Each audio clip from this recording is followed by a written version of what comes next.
told y'all I'd be back. I'm finished with my appointment and everything. Okay, so this is going to be a little bit of mate selection. You know, that's been a theme I've been trying to keep up, and so I'm going to keep that going. So when it comes to mate selection, at a certain age,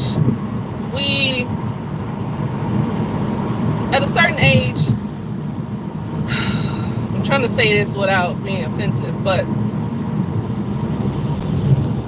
women that are in their 30s and 40s who are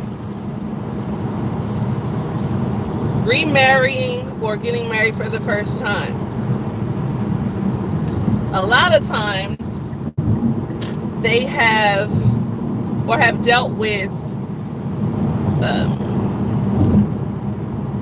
bad boys and not so nice type of men.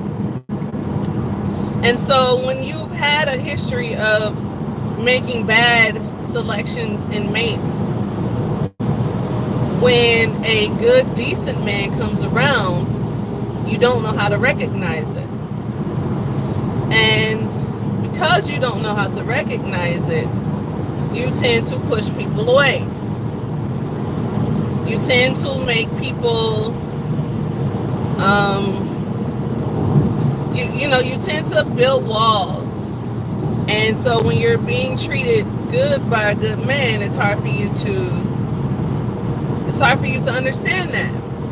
It's hard for you to notice and recognize that the man that you are dealing with is a good man. I also have been guilty of this myself. I didn't know how to recognize what a good man was, because in my community, I was surrounded by the same type of men. And the same type of man was a gangbanger, a dope dealer, a video game player, a gigolo. You know, these are the type of men that were in my dating pool to choose from. So because of that, I probably pushed away a lot of good men. I probably pushed away men that would have been great in my life, but I did not know how to recognize them, and therefore I pushed them away or I turned them off. So when you're used to dealing with something like that, you don't know how to recognize the good man. Whoa, traffic.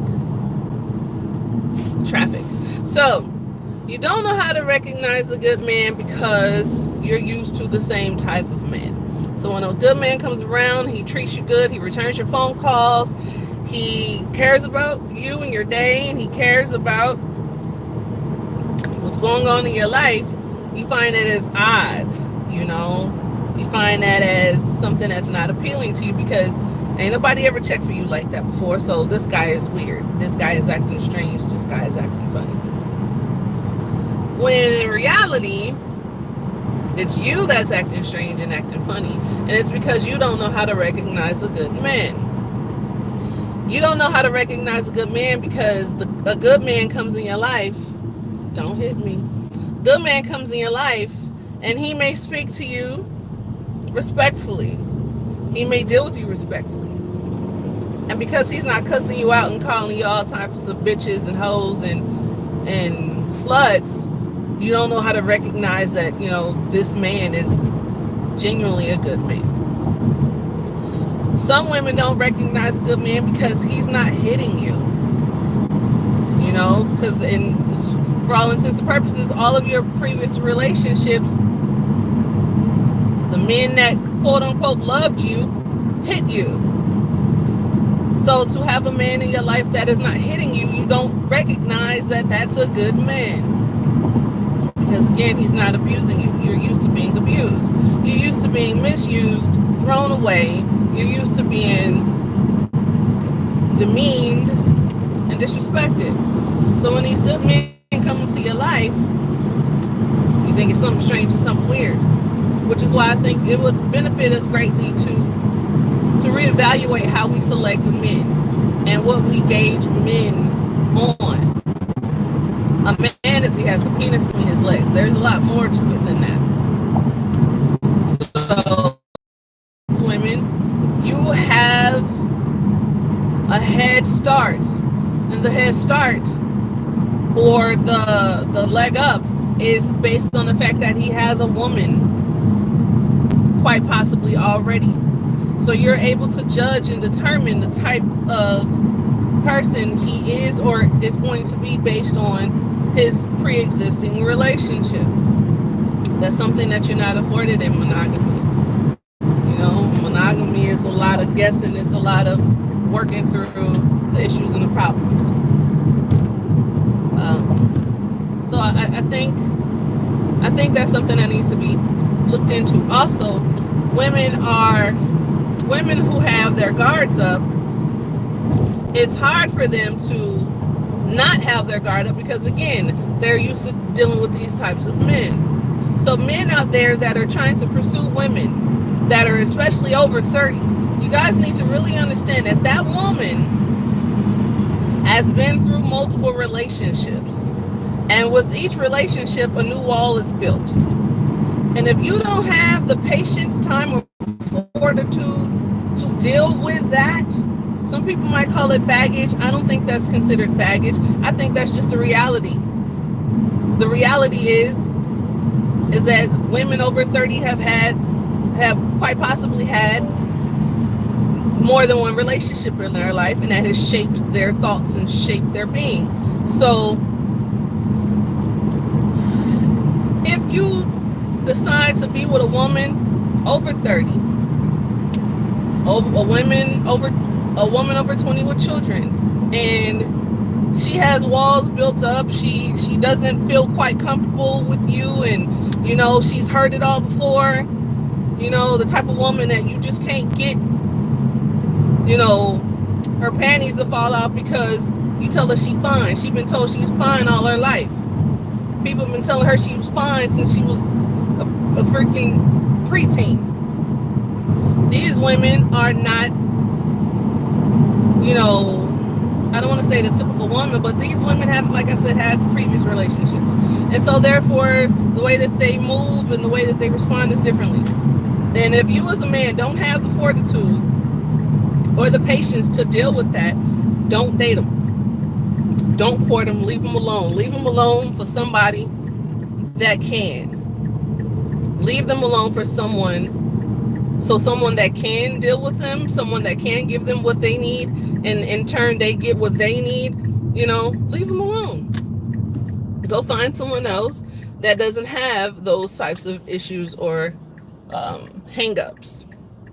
Doesn't mean she's not a good woman. It just means that quite possibly she's not the woman for you. And that's okay. Everybody isn't meant for everybody. It's quite all right. So yeah, for me, like me, for instance, the type of man I need, the type of man I have is strong enough for me. He is strong enough to contend with me, my BS, my past, my circumstances, my future, my present. He is fortified. He is a man within himself. He's good. So therefore, I'm good. But if my husband, first off, if the man I was courting, because I wouldn't have married him, period, if he wasn't able to understand and have the patience for me. If the man that I'm courting is already standoffish because of certain circumstances, then I'll be kind of concerned, because I'm, in essence, when I marry you, I'm giving my life to you. And I need to know that when I give my life to you, I'll be safe and I'm okay. I don't need you to run when the rain starts to fall. New Edition said it best. Can you stand the rain, brother? Some people can't stand the rain, and that's all right. just go get you another person that don't have that much going on with them, and that's okay. But had my husband not had patience and not cared and not understood about me and my past and my circumstances and my bad choices, had he not understood those things, we wouldn't be here today. And I'm thankful that he understood that, and I'm thankful that he had the patience to deal with me, because come to find out, I'm an okay person. Who knew? But looking at me on the surface, I would have been discounted by so many different people because of my past and my previous trains of thought. So I just think if you're not about it, just jump out, man. I would also say don't sleep with people unless you're ready to marry them, because when you start at this point, I want to rewrite the game. I want to go back to, if you sleep with me, we married. If we do that, I'm sure we wouldn't make the choices that we make. And that's all I've got to say about that. If you're not ready and built for the man that you're courting, call it off. Brother, if you're not built for and ready